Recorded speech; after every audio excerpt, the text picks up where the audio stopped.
Now, Andrew, Ronan, you compare Sam Altman to Robert Oppenheimer, who, of course, was pivotal in developing the A-bomb. Oppenheimer not only developed a technology, but in a sense, he defined an age in American life, the atomic age. But there's, of course, something extremely ominous about that comparison, too. So let's begin this way, Andrew. Who is Sam Altman, and why would you compare him to Robert Oppenheimer? Well, for one thing, we compare him to Oppenheimer because he compares himself to Oppenheimer. I mean, constantly. Constant throughout the rhetoric before OpenAI existed for why it needed to exist. There's this constant thread of analogies to the Manhattan Project. So when he emails Elon Musk out of the blue in May of 2015, he says, "Hi, Elon, this is Sam. We met at YC, such and such." He says, "I think we need a Manhattan Project for AI." Mm-hmm. And it does have this dual-edged nature to it, which is both, we're going to be the good guys and defeat the bad guys, right? So we're the Americans and we're going to defeat the Nazis. Yeah, but so in this case, instead of the Nazis, it's either China in a national security context or Google in a competitive corporate context. But there's also the ominous part, Ronan, is the notion that the atomic bomb defined an age, the atomic age. It still looms over our politics and global security. What is the potential ominous aspect of AI? We hear about it as something that could be fantastic for the development of drugs, for all kinds of things, but it could also wipe out God knows how many jobs. But it goes darker than that. I will say at the outset of this reporting, I was not myself convinced of the, much ballyhooed transformative impact of this technology. I really emerged from this more convinced. There's the scenarios that I think you're alluding to, right? The atom bomb-esque ones. The idea that this really could lead to a kind of Terminator Skynet scenario where a rogue artificial intelligence falls out of alignment with what we want and takes control of nukes.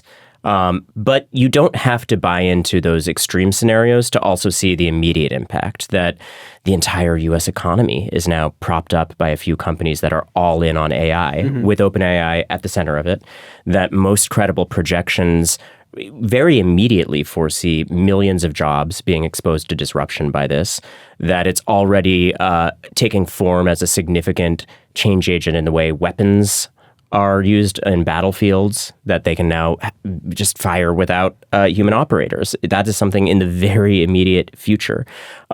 It's taking form in bioweapon development.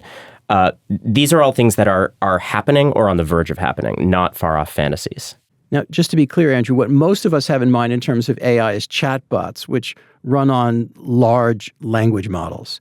How is that different from the aspiration of an AGI, artificial general intelligence, something that does not yet exist? Mm-hmm. ChatGPT is a useful tool that can help you write emails, and AGI is supposed to be able to do any cognitive task that any person can do arguably better. So it's general because it can not only write emails or play chess, but it can also discover new drugs or solve new medical problems or break new ground in physics. So we're not quite there yet. Or replace the entire staff of the New Yorker. Not quite there yet either. Thank God. Won't be long, David. Yeah. What's interesting, Andrew, is that you quickly describe Sam Altman as somebody who really doesn't have that much computer science knowledge. That when it comes to the actual science, the actual technology, Sam Altman is no great genius. So what does he bring to the table that makes him such a transformative figure? Yeah. He, in a sense, what every entrepreneur does is, bring together technical talent and investors and merge them into a solvent company. So in that sense, it's not that remarkable. I think what makes him unusual is he's not bringing this kind of bull in a china shop. He's not Elon Musk or Jeff Bezos and just saying, I'm going to bulldoze my way to power. He brings this kind of subtle sales pitch around 2014, 2015, 2016, where the public is feeling kind of burned out on the bluster of tech tycoons. Everyone's suddenly mad at social media, Republicans for stifling their speech and Democrats for giving us Trump and whatever. And he comes in and instead of saying, who needs Luddite regulators? He says, actually, please regulate me. Because the thing I'm building is so scary that if you don't regulate me, everyone you love will die. And it turns out to be a counterintuitively very good sales pitch. And even more importantly, it's a good pitch for recruiting. So it's a pitch to what? He had been at something called Y Combinator, which Mm-hmm. was a kind of factory for technology and technology investments, a development place, if you will. And Incubator, then he begins something called OpenAI, which is what, Ronan? Well, it started out as a nonprofit. And this is really at the heart of the story. Right. This is a distinction that Elon Musk is now suing Sam Altman and OpenAI over. Well, who was involved in OpenAI in the beginning? So at the very beginning, Sam Altman, who had a lot of irons on the fire, right? He was investing in a lot of different cutting edge areas, and AI became a fascination. He saw the industry moving towards that. And an interesting thing happened where he had been very optimistic about technology in general, but he, I think, saw an inflection point, according to people we talked to who were in conversations with him at the time and knew his thinking, where a lot of the leaders in the industry were becoming more apocalyptic about it. And one of those people was Elon Musk. And in fact, the very people, the scientific researchers who were most capable of building advanced AI were some of the most freaked out about it. So in order to pitch to them and recruit to them, he had to come to them, according to a lot of people, and say, I'm as scared as you are. But Andrew, I don't understand. Why couldn't they do both from the start? Why couldn't they say, okay, we're just going to be very vigilant about safety, but we're going to make some money here, as you know, people in technology have for quite a long time. There's a sheen of righteousness to it, so that's one aspect of the story. And then we learned very quickly, very, very quickly, that a lot of people around Sam Altman discovered that, well, they just don't believe him, and they rebel against him, and they think of him as a liar. Why is that, Ronan? These two things are deeply interrelated. Yes, Sam Altman could have presented this with a for-profit motive more openly and perhaps earlier, his critics say. But part of the power of his pitch was that he went to Elon Musk and he said, I hear you. This could destroy humanity. We need to put something together, and we need it to be safety first, and it can't just be about racing to get the technology first. This has to be a scenario where we're willing to slow down on development to keep it safe. It was all rooted in a fear-driven argument. And that was why Google was the bad guy, because Google is for profit. They're the mega corporation, so we're going to be the good guys. Yeah. And that was, as Andrew alluded to, a really powerful recruiting tool, because part of OpenAI's strength was not only did Sam Altman, through these quite extraordinary powers of persuasion, present this sort of fear-driven rationale why he needed to get the money for this, he also was able to go to the brightest minds in the field and say, this is a nonprofit.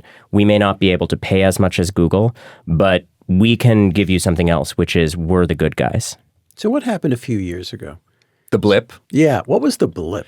So one of the top people who they recruited, who was offered $6 million a year at Google and turned it down in order to go work for the good guys, was this guy, Ilya Sutskever, who was on the board around 2023.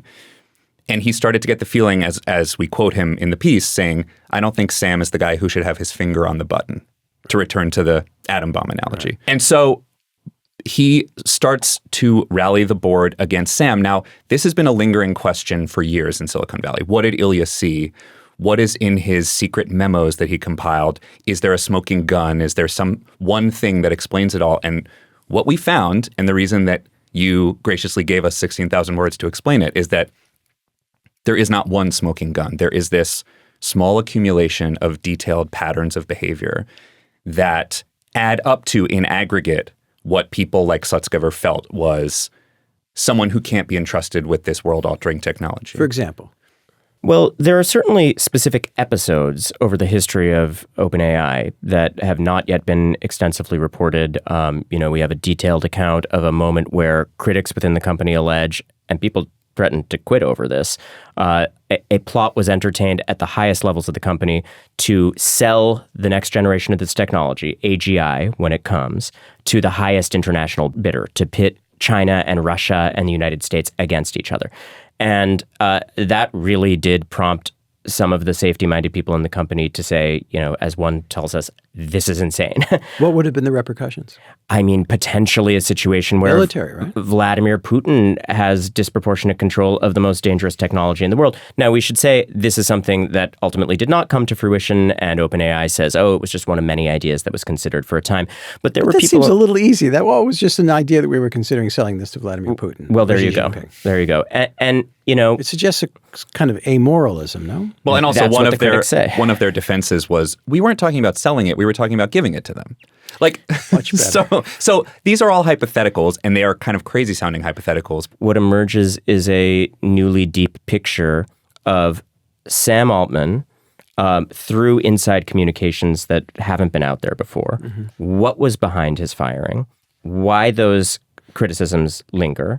And exactly how substantiated they are. There are many, many instances, the famous memos that have never been made public and got him fired within this company. Are now in the piece. Are now in there, and we really go through the evidence in a very forensic way. You know, this is not a simple piece. I don't think people are going to read this and have everyone reacting in one way. I think there are people who will look at this and they will come to the conclusion that maybe the sort of profit-minded people who think safety as the main priority is more of a thing of the past are correct. There are people who will look at this and say, this is really scary and dangerous. The phrase that the board used at the time was not consistently candid. Liar, I believe, is the word used.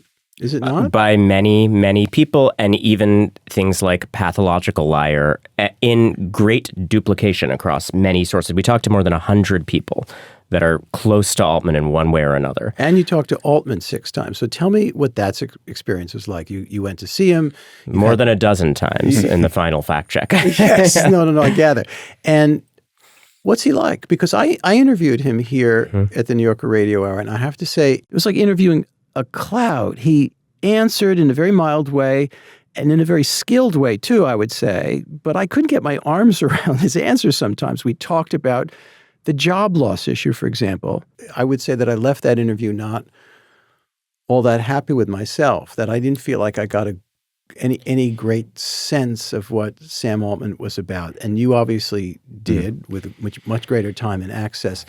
And who was the guy you met, and how did your sense of him develop, Ronan? I've really thought about this very deeply. You know, this was not a story where we were following a single smoking gun piece of evidence where, you know, something dropped in our lap and we were directed. We actually did something that is very unusual in the current state of journalism. And we were able to take a year plus just looking at AI and then seeing what questions emerged. And Sam Altman emerges as a question precisely because of what you describe. People find it hard to wrap their arms around exactly what's going on with his motives. He is able to, and inclined to, tell different groups of people possibly conflicting things that make them all feel that they have the same concerns he has. That is an extraordinarily useful skill for a business person.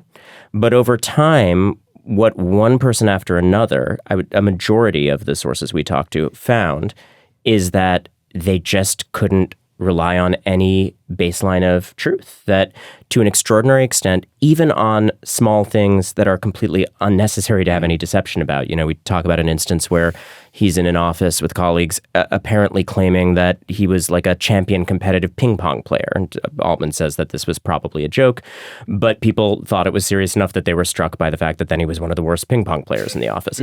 This is to give you an example of how banal it is sometimes. And then as Andrew pointed out, it extends to people allege that he's concealed some of his financial interests, that he deceived some board members and executives about the safety testing requirements of some products. So it also then filtered into serious stuff.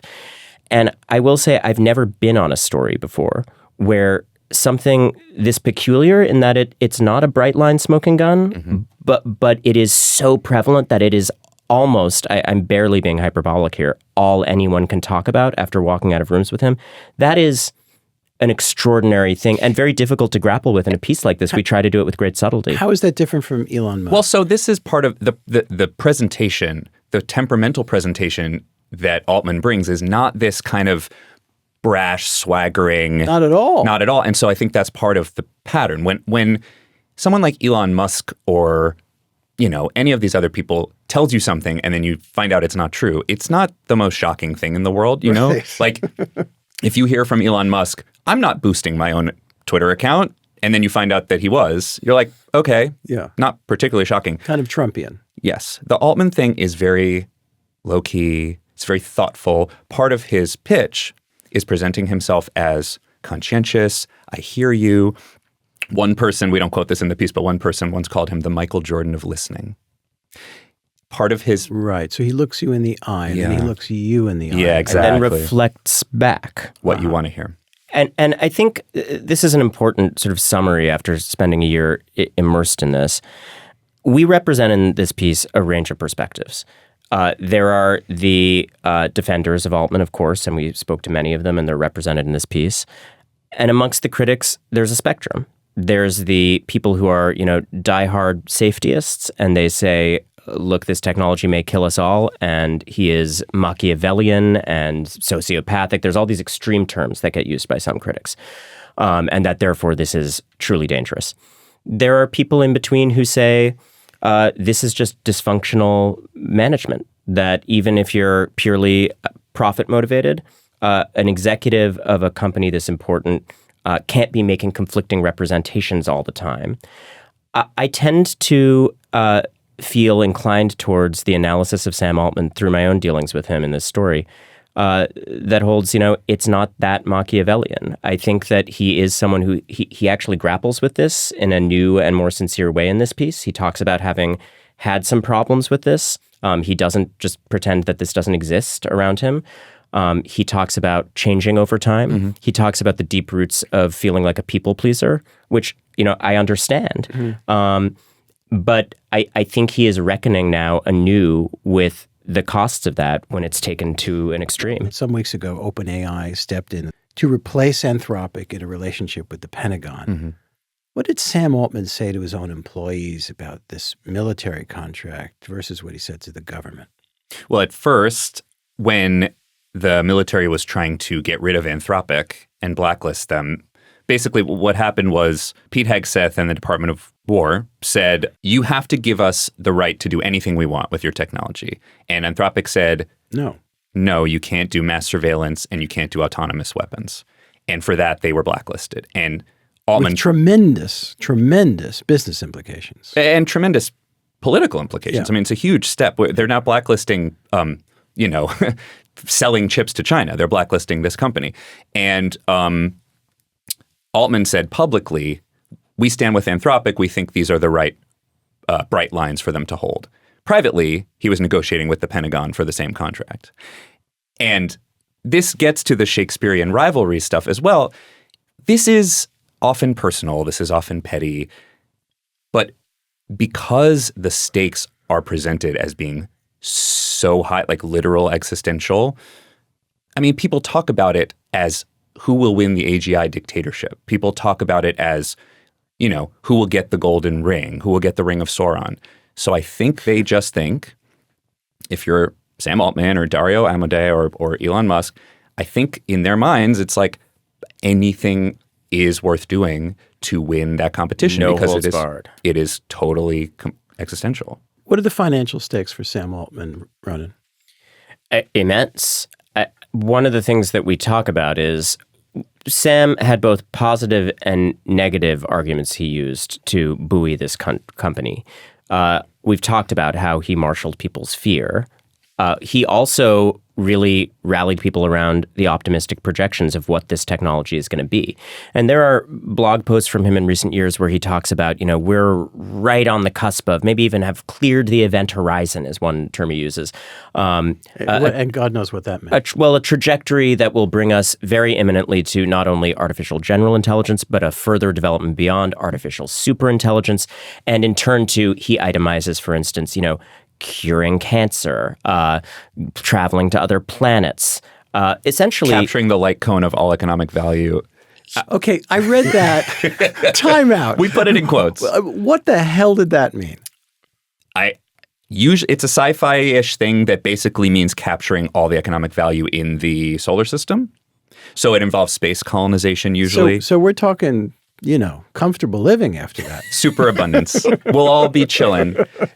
So some of it is the Keynesian thing of like, in the future, we'll all have lives of leisure and we won't have to work. But you can see how this stuff... Too late for me. He does, for He instance, well, it's he very appears to believe unclear. and he advocates for universal basic income Totally. as a part of this future. But when we asked, for instance, what do you think about all of these economic projections that hold that so many jobs are going to be disrupted by this? The reflection and the grappling with it was not, in my view, terribly deep. He does believe, or seem to believe, as he says them, all of his optimistic projections. But then he also says it's a bubble at the same time. And so it's like, how do you... He basically, on the joblessness and the risk of a bubble, he says... well, actually, it's just going to make everything better. Everyone will have access to ChatGPT. That's going to allow people who are unemployed to, I'm paraphrasing broadly, but essentially it's going to allow for more startup creation, and that's going to help everyone. And we'll have a big old foundation, and we're going to do some charitable activity, and that'll help. Well, and also you see, Ronan, you brought up his blog posts.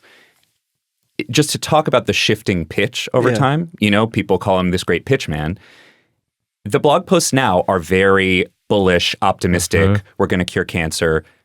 You go back 2 or 3 years and the blog posts say, we need to solve alignment or we will have a rogue AI that stamps out humanity. The alignment problem. So the alignment problem is supposed to be, if we build a superintelligence that is not aligned with our interest, it might... So it doesn't have to come alive and become HAL 9000 or whatever to kill us. We quote a blog post in the piece of someone saying, all it has to do is be misaligned with our interests and accidentally kill us. And the person who wrote that blog post was Sam Altman. But one of the things that you're kind of getting at here is a politics, a kind of diplomacy, ethereal politics. And, some of his rhetoric is kind of lefty, and yet he's made his accommodation with and friendship with the Trumps. Tell me about that. Yeah. So for a long time, he donated to Democrats, and he said Trump is this unacceptable threat to America. Compared him to Hitler.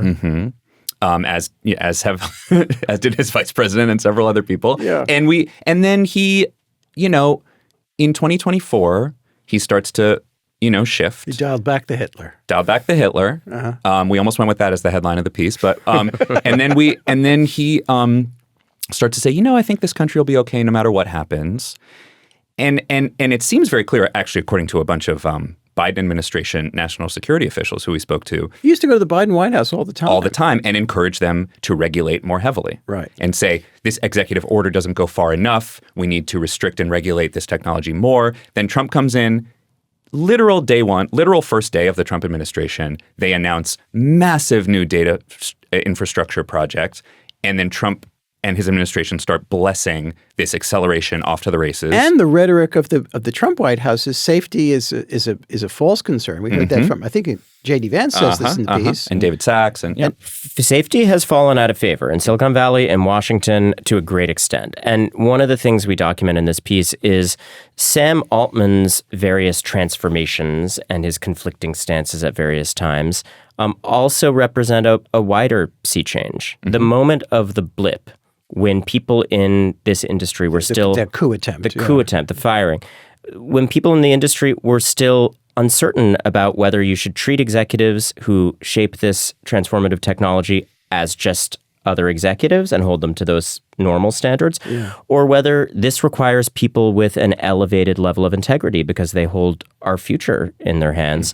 That was unsettled at the time in a way that really led to these events where you had a company that started as a nonprofit, was still to some extent a nonprofit, a bunch of people who joined signing up for that mission, and they said, this guy is lying too much and he has to go. And just for the record, now OpenAI is... Now it is a for-profit, less than the others, and it's they what call was themselves once, they call themselves a PBC, but what's told a PBC? A public benefit corporation. Right. But functionally, it is a for-profit institution, and what was once the main event, the nonprofit, now has a 27%, 26%. It has a minority stake. Yeah. The inflection point of the firing, and the reason we look at it as an important one in this piece, is a moment where that argument that we should have this elevated standard, the rubber met the road. It was tested. And what we see afterwards, him clawing his way back in this way, partly on the strength of going to a bunch of investors. As we document, we get inside of those rooms and we see how those conversations went, and saying like, hey, these people just fired me for this, vaporous thing. Now, he was able to do that in part because I think that old board that fired him did not acquit themselves strategically in many ways, shall we say. There was not a lot of transparency, but he was able to, in making the argument for himself, also, I think, assert and get into the bloodstream a broader argument that kind of safety-mindedness no longer has a place in a race to achieve AGI with massive economic stakes. And today you see that reality, that there is a very fair argument that these firms are on safety engaged in something of a race to the bottom. Andrew, Elon Musk isn't the only person that's suing OpenAI. How many court cases are there currently against the company that are related to suicides and murders allegedly prompted by ChatGPT? Yeah. Many ongoing suits for various different things. So some of this has to do with liability. You don't have to believe in the sci-fi existential harms to see the very real harms that are already occurring. Psychosis that is furthered by addiction to these Okay, chatbots. how would that happen? This is not just like a Google search where this is an ongoing kind of relationship that people have with a chatbot, and the chatbots can be sycophantic. This is one of the... Explain what a chatbot is. Chatbot is like ChatGPT. You go in and type or speak, and it speaks back to you. And, we refer in the piece to the famous Turing test, which used to be this impossible seeming threshold that a computer could talk in a way that sounded like a human. We passed that long ago, right? And we kind of don't notice because it's all happening so fast. We're in that world. ChatGPT is now able to convince human observers that it is human more often than humans are able to. Please be more specific before I throw myself out the window. This is research published last year that when you look at this test of can a chatbot deceive a human observer into thinking that the chatbot is a human, the human beings pass that threshold less often than ChatGPT. And people are doing these quizzes all the time of, can you tell what's AI writing and what's Cormac McCarthy? And, people are no better than 50% and stuff. So we don't... That promises well for our profession. Yeah, well, so this is why I was going to say we word people don't like thinking about this, but it turns out that it kind of is the case that if you take all the words in the universe, crunch them onto a chip, it can kind of create a golem of new words that can kind of infinitely spit out. And we should point out that Condé Nast, the company that owns The New Yorker and Vogue and Wired and all the rest, has a deal like many, many other publication companies with OpenAI and other such companies for that very purpose. Yeah, and like all they're these limited, and I think the fear for a lot of publishers is that they're going to take it anyway and we'll get nothing for it. Like a lot of these dual-use technologies, even the most dire critics of this stuff can't deny that it's useful and fun and engaging. And, if it weren't so useful, it wouldn't pose such an economic threat. It wouldn't. And worth pointing out, useful in a very sincere and deep way. I mean, when you look at the medical applications, lives are being saved. For diagnostics. For diagnostics, research. It is a game changer. For things like, severe weather warnings, which may sound banal, but that is truly a lifesaver. There are all kinds of applications where this is the real deal already. You wanted to get a sense of who this guy was, and I think he told you that he was the victim of a really serious homophobic attack when he was a teenager, although he was reluctant to go into it in much detail. How does he think, Ronan, that moment shaped him, if at all, and how do you see it? If I'm being honest, through this reporting, I feel oddly somewhat connected to Sam. He may, have a different view of the rapport. I do think I understand him on a certain level. I had these moments with him where I would ask, like, what is your personal human experience of so many people around you saying these things about your honesty and integrity? Because for me, it would be such a terribly devastating thing to hear. And I will say on this point, he is somewhat resistant to self-reflection is my impression, as he is on a range of these questions. When we talked about his roots and some of these perhaps formative factors: his sexual identity, his Jewishness, his socioeconomic background, which was prosperous. Yeah. Right? A kind of fancy suburban family. His mother's a dermatologist, very well connected. His father was a kind of housing activist. He often, and particularly on the sexuality question, he'll even cop to the lack of reflection. He's in the piece saying, well, yes, I got beat up this time. I don't want to talk about it because I think people will see it as me playing for sympathy and being manipulative. So he's internalized some of these critiques. And also he sincerely, in that moment and later when we were fact-checking this piece, just really emphasized, I want to be dismissive of that. This did not define me. And when I would ask him some of these questions, what is your experience of this? Have you grappled with this in therapy, for instance? Do you do therapy?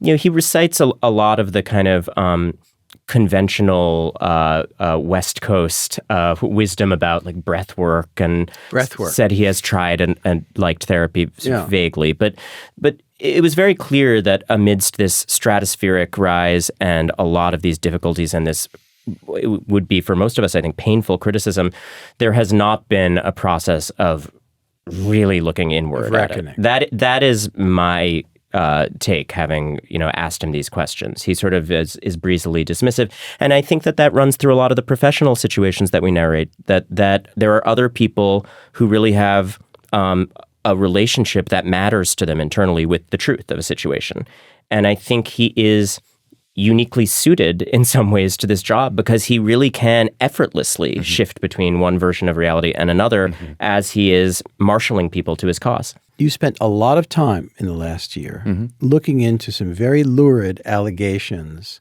about Sam Altman's personal life, his sexual life, what he may or may not have done. What did you conclude? What can you say about that? So this is one area where it's important to note we didn't set out looking for that. Part of what makes this circumstance extraordinary is the prevalence of this allegation that Sam Altman lies all the time. Another thing that makes it extraordinary is that in addition to those, in my view, more substantive critiques that are so widespread, there are incredibly widespread claims about his personal life that don't stand up to as much scrutiny. Again, in my view, having looked at this for months and months.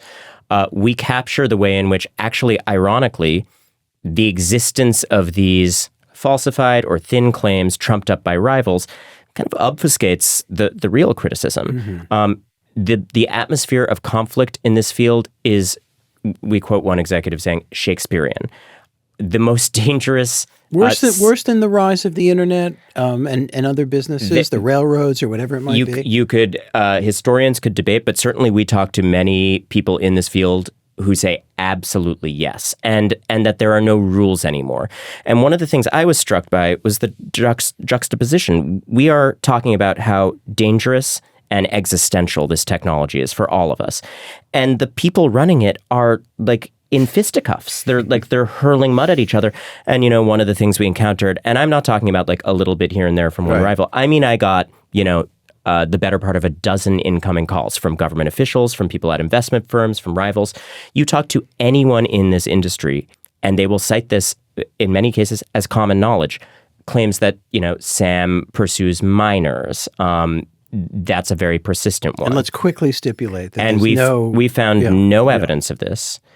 Sam and I had direct conversations about it. And while obviously, people have been telling us to take things Sam Altman says with a grain of salt, I did feel there was a degree of sincerity in some of those conversations where we would talk, in addition to our on-the-record conversations, we had, frank personal conversations where I think I got a picture of his relationship with these allegations. And we put what the facts we uncover can sustain in the piece, which is we found absolutely nothing. This appears to be untrue. And it's pushed by his opponents. I mean, we have dossiers from Elon Musk's intermediaries, in some cases paid by Elon Musk. And if Elon Musk were sitting here, he'd say what? Well, we certainly reached out to him for an interview about it, and he declined. He was busy. But we did fact check with other intermediaries of his, and he has responses to some of the things that we say. On this matter, it is incontrovertible that Altman's rivals are pushing this and hard. Microsoft has been a huge funder of OpenAI with a lot of exclusive access to their own products. And just recently, it was reported that Microsoft is considering whether to sue OpenAI and Amazon for a deal that seems to go around Microsoft. Explain what this is all about, because it seems like a mess to me. Well, it's one of several examples where business partners or business rivals accuse Altman and OpenAI of making conflicting announcements about deals that they say are incompatible. Now, I will not bore you with the technical particulars of this, but essentially, Microsoft is an exclusive provider of a certain kind of foundational models, and they announced a deal on top of that. Actually, on the same day, they reaffirmed that Microsoft exclusivity with Amazon, and Microsoft says this new deal, which is to do with enterprise products that allow businesses to build agents, they say that that depends on the very thing that Microsoft is supposed to control exclusively. And, look, they've since then released sort of mutual statements, Microsoft saying, like, we gather that OpenAI understands their legal obligations here. So it's tense. But you talk to Microsoft executives behind the scenes, and they say, first of all, this was absolutely in conflict, that he announced two conflicting things, that there is no way for him to achieve the thing that is promised in the Amazon announcement, which is essentially, we're going to build a new solution that deconflicts these things. Well, this also gets to the circularity of a lot of these deals. Like a lot of times a meme that you'll see when describing one of OpenAI has a deal with NVIDIA, and NVIDIA has a deal with Amazon, and Amazon has a deal with OpenAI. People will just put a picture of an extension cord plugged into itself. Like there are a lot of these deals that are like, I buy your stuff, you buy my stuff. Andrew, how big is OpenAI? Does it make a profit? They certainly had lots and lots and lots of investing. Well, how big and do they make a profit are different questions. Exactly. They are burning through cash at an enormous rate. I mean, so while this piece was in production, we kept having to change. They've just sustained the biggest fundraising round in history to a higher number because they kept closing more fundraising rounds. The latest, I think, was $122 billion. Exactly right. And at the same time, they're still, as far as we can tell, losing money because they just... Where does the money go? So a lot of it is going into data centers. Data centers, right. So they're building one in the UAE that is going to be 7 times as big as Central Park and use about as much electricity as Miami. And so this is great for the environment. Yeah, perfect for the environment. But don't worry, because AGI is going to fix the environment. I feel better already. And geopolitically, it's worth noting a big thread in this piece is, in addition to talking about some of those early ideas that were raised about, pitting powers against each other, there is still a present day reality of this computational power becoming, as Sam has said, the new currency of the world and the factor that may shape the balance of power between nations. And so there are people within this industry and within the national security establishment who feel that this unrestrained and, in Altman's case, often very nakedly transactional approach to getting as much money as possible, which inevitably in the current reality means doubling down on Middle Eastern money. There are those critics who say that is concentrating a new kind of power that is incredibly geopolitically sensitive under autocracies. That may eventually be beyond our control, that you could wind up with a situation where a dictator has a disproportionate ownership of the most powerful technology on Earth, and that could pose a real national security threat. But that's where the money is. And that is where the money is. And we should say it's become standard in Silicon Valley to fundraise from the Middle East. Hollywood, everywhere. Everywhere. Yeah. But I will say, even against that backdrop, there was a lot more grumbling about Altman's sweeping vision of really getting such a massive amount of money and in exchange promising such a massive amount of infrastructure also, in UAE particularly. Where you get your funding for a movie is different than where you put, as some people call it, a country of geniuses in a data center. In other words, if you really think that you're growing a new form of superintelligence, you want to keep it in the family. Exactly. I'm going to ask you both as first Ronan. I get the sense that we all know what Elon Musk at this point means and what Elon Musk wants. Sam Altman is more mysterious, it seems to me, Ronan. What does Sam Altman want? What's the grand ambition here? To be the richest man in the world? At some point he says that he was more interested in power than he is in money. What's your sense of it? I don't think it's just a caricature or hyperbole to say Sam Altman very often wants what you want in this moment. And, that is what does that mean? That is the crux of the matter. Sam Altman, more often than not, it seems, across all of this documentation and sourcing, reads what the person on the other side of the table needs and wants, and he tells them those are the things he wants and believes in. Give me an example. Well, the entire founding story of the company, that at a time when safety fears had run wild and were kind of the animating engine of discourse, he was the safety guy. And he told everyone that was his deepest belief. Now, he says, and not totally unfairly, evolution over time is a real thing, and I've had to adapt to changing circumstances. But even allowing for that, in both that big picture where he's gone from being the safety guy to being the, he would dispute this, but I would say fairly accurate to say no regulation guy. And also in the micro picture, in all of these small interactions, we tell the story of an interaction where he summons Dario Amodei, this now competitor, from Anthropic, when prior to the founding of Anthropic, Amodei was a senior person at OpenAI, into a room along with Amodei's sister, who was also at the company, and accused them both of being overly political and working against him. And then they called in another executive who Altman had said was the source of this rumor. And that executive said, I never said that. And Altman said, well, I never said that either. According to an account from someone there, and we talked about all the people involved, you can see the exact reporting. But the gist is, he will often in the same moment reflect the different views and desires. He is a profoundly, by his own telling, conflict-averse person. And I think the piece holds a lot of sympathy for the reality of that emotionally, and the understandability of that, the relatability of that. But it also doesn't explain it away. This is a trait that is present in him to a truly extraordinary extent that has ramifications for his businesses and for the world. Andrew. Yeah, I think it's important to grasp how much of the initial pitch for this was based on this view of the world that has completely flipped over time, because we think of it through the lens of, sure, businesses put out nice press releases and they say we're not going to be evil, and then they redefine what they think is evil over time.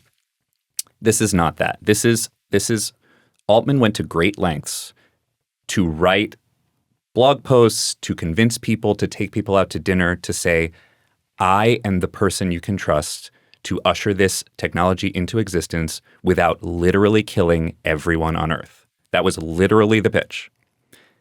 So then for him now to say, we don't need to worry about all that doomer stuff.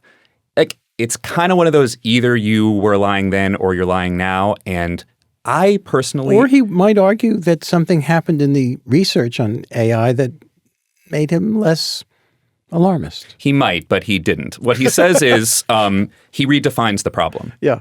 He redefines the alignment problem away from this civilizational existential thing. But now he defines the alignment problem as something that's annoying, like, Instagram algorithms that tempt you to waste your time. So he just kind of shifts the pitch.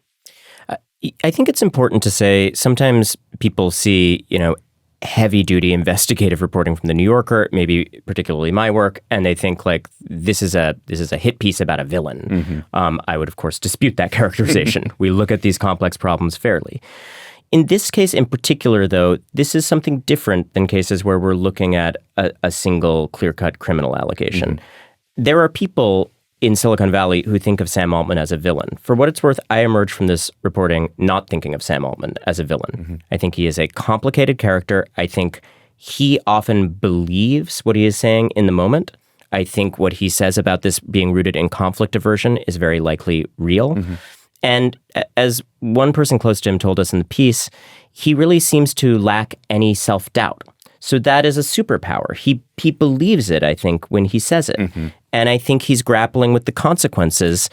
The industry needs to grapple with the consequences too, I think, is the main case I'm making. I really agree. And I think one way of putting this, David, is those memos that were the initial thing that got him fired, if those memos had contained a simple enough smoking gun, we would have known about it long before this. Yeah. They don't contain a single smoking gun. What they contain is a pattern of behavior that you need a 16,000-word New Yorker piece to elucidate, genuinely. Ronan Farrow, Andrew Marantz, thanks so much. Thanks, David.